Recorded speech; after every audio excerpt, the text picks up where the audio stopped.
एक बार की बात है, मध्य प्रदेश के एक छोटे से गांव में एक लड़का रहता था जिसका नाम था सोनू। सोनू की जिंदगी दुखों की गाथा थी। जब वह सिर्फ 10 साल का था तब एक बीमारी ने उसके माता पिता को छीन लिया।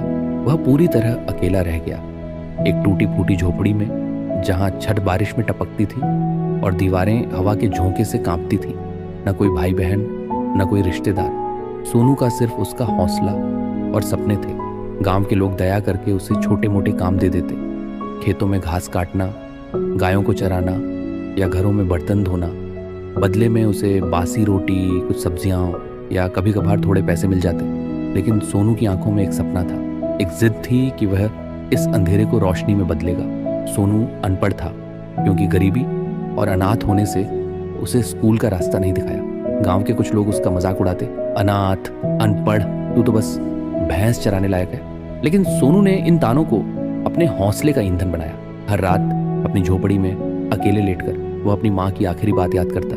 सोनू मेहनत और सच्चाई का रास्ता कभी मत छोड़ना चाहे, कितनी भी मुश्किल क्यों ना हो। वह अपनी माता पिता की पुरानी तस्वीर को देखता जो झोपड़ी की दीवार पर टंगी थी और खुद से वादा करता है, मैं दुनिया को दिखाऊंगा कि मैं भैंस चराने लायक नहीं हूँ। 17 साल की उम्र में सोनू ने फैसला किया कि वह पास के शहर जाएगा।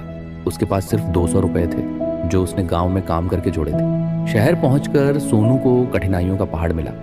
कई रातें वह रेलवे स्टेशन के फुटपाथ पर सोया, भूखे पेट रहा और दिन भर काम की तलाश में भटकता रहा। वह ढाबों, दुकानों और छोटे कारखानों में गया, लेकिन अनपढ़ होने के कारण हर जगह उसे ठुकरा दिया गया। लोग कहते, तुझे तो कुछ आता ही नहीं, जा कहीं और देख। सोनू का दिल टूटता, लेकिन वह हर सुबह फिर से उठता और कोशिश करता।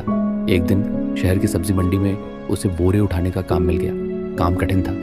50 किलो के आलू, प्याज और टमाटर के बोरे उठाकर ट्रकों में लादना, सारा दिन धूल और धूप में पसीना बहाना। बदले में उसे 100 रुपये और कुछ बची हुई सब्जियां मिलती है। सोनू ने इस काम को एक मौका माना। वह सुबह 3 बजे मंडी पहुंचता, मेहनत करता और हर दिन थोड़े थोड़े पैसे बचाता। मंडी में काम करते हुए वह व्यापारियों को गौर से देखता, वे कैसे माल खरीदते, कैसे मोल भाव करते और कैसे ग्राहकों को बेचते। कई महीनों तक बोरे उठाने के बाद सोनू को सब्जी खरीदने बेचने का गहरा अनुभव हो गया। वह समझ गया कि कब सस्ता माल खरीदना है, कैसे ताज़ा सब्जियां चुननी है और कैसे ग्राहकों का भरोसा जीतना है। उसने हर छोटी बड़ी बात को अपने दिमाग में उतार लिया।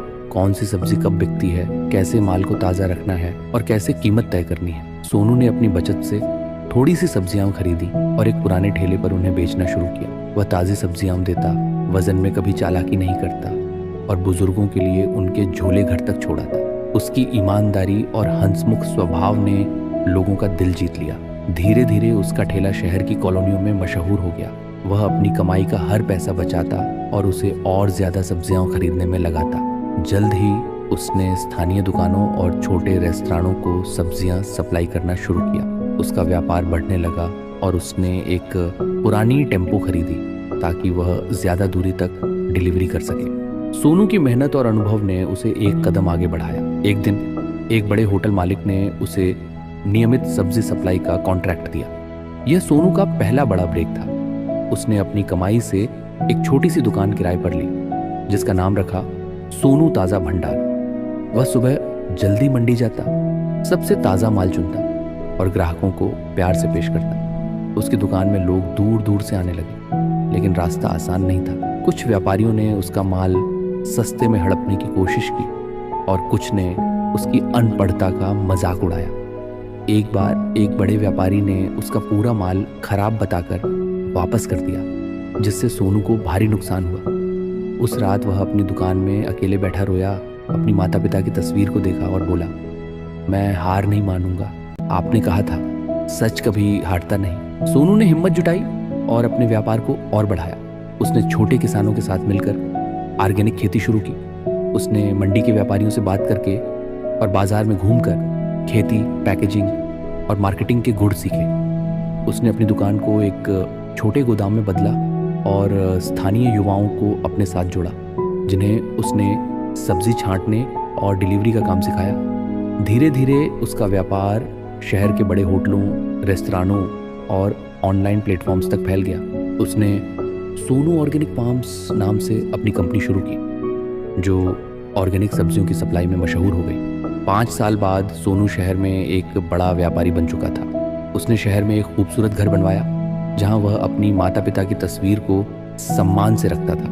उसने अपनी मेहनत से एक छोटी सी मंडी खोली, जिसका नाम था सोनू फ्रेश मार्केट। ये मंडी शहर में ताज़ी और ऑर्गेनिक सब्जियों का सबसे बड़ा केंद्र बन गई, जहां छोटे किसान और व्यापारी अपने माल को सीधे बेच सकते थे। सोनू ने कभी गांव वापस जाने का फैसला नहीं किया, क्योंकि वह शहर को ही अपना घर मान चुका था।